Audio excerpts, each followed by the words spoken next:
सूरज एक शरारती आदमी है और उसकी माँ उसके व्यवहार से निराश है। सूरज को अपनी माँ के अतीत के बारे में पता चलता है।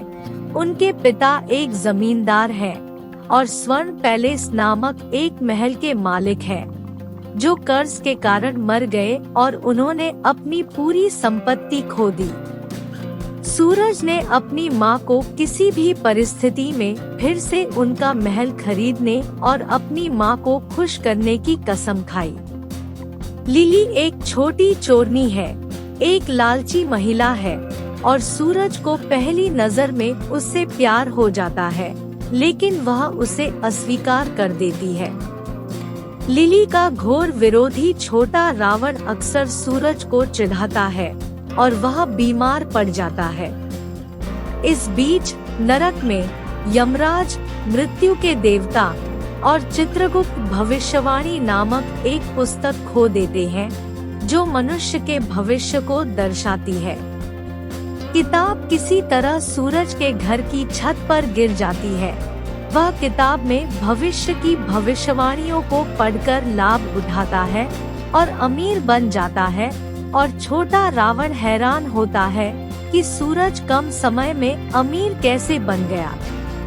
भगवान ब्रह्मा, यमराज और चित्रगुप्त को चेतावनी देते हैं कि 1 महीने के भीतर उन्हें किताब ढूंढ लेनी चाहिए, अन्यथा वे अपनी अलौकिक शक्तियों को खो देंगे। पृथ्वी पर सूरज फिर से उनका महल खरीदता है और अपनी माँ को उसके पास ले जाता है, और वह अपनी माँ से पूछता है कि क्या उसे कुछ और चाहिए। वह उससे शादी करने के लिए कहती है, इसलिए सूरज फिर से किताब खोलकर देखता है कि उसकी शादी लिली के साथ होगी या नहीं। फिर वह पढ़ता है कि उस रात 10 बजे उसकी माँ की मृत्यु हो जाएगी।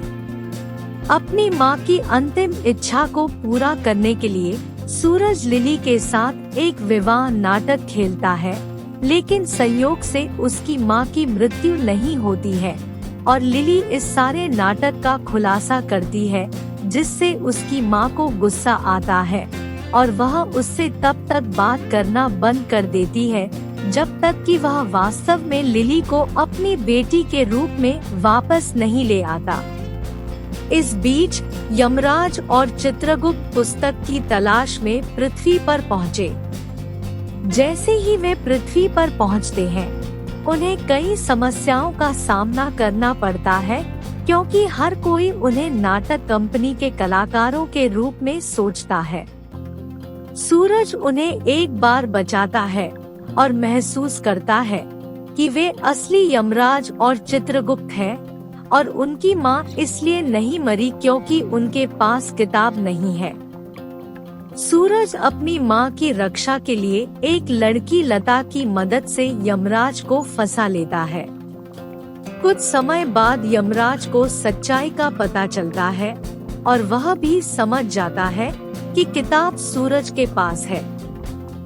यमराज उसे पुस्तक वापस करने के लिए कहते हैं, लेकिन वह मना कर देता है। उस दिन से वे कई तरह से किताब के लिए प्रयास करते हैं, लेकिन असफल रहते हैं। एक दिन छोटा रावण अपनी सफलता के पीछे के रहस्य के लिए सूरज को बहुत बुरी तरह से पीटता है, लेकिन वह इसे प्रकट नहीं करता है। ब्रूस ली को बुलाकर यमराज उसे बचाते हैं कि आत्मा सूरज के शरीर में जाती है और उससे पूछती है कि यह सब क्यों। वह अपनी माँ के लिए कहता है। तब यमराज उसके प्रति उसकी भक्ति को समझते हैं। यमराज उससे मिलना चाहते हैं। सूरज उन्हें उनके असली चेहरे को जाने बिना अपने घर आमंत्रित करता है और गलती से यमराज सूरज की माँ को पूर्ण जीवन का आशीर्वाद देते हैं।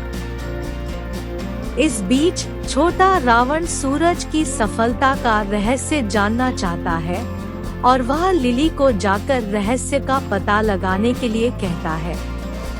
लिली सूरज के साथ एक प्रेम नाटक खेलती है और उससे रहस्य पूछती है। उसने इसे प्रकट करने से इनकार कर दिया, वह अंत में कहती है कि उसे अपनी या अपनी माँ का चुनाव करना है। फिर बिना किसी हिचकिचाहट के वह अपनी माँ को चुनता है और उसे बाहर फेंक देता है। तब वह समझती है अपनी माँ के प्रति उसका स्नेह और उनके प्रति उनका प्यार। अंत में छोटा रावण सूरज की माँ का अपहरण कर लेता है और उसे किताब के लिए ब्लैकमेल करता है। यमराज स्थिति का फायदा उठाते हैं और सूरज छोटा रावण को किताब देता है। यमराज छोटा रावण को नष्ट कर देते हैं और पुस्तक एकत्र करते हैं। अंत में यमराज सूरज के माँ के प्राण लेने आते हैं, लेकिन उनके आशीर्वाद के कारण नहीं ले पाते हैं।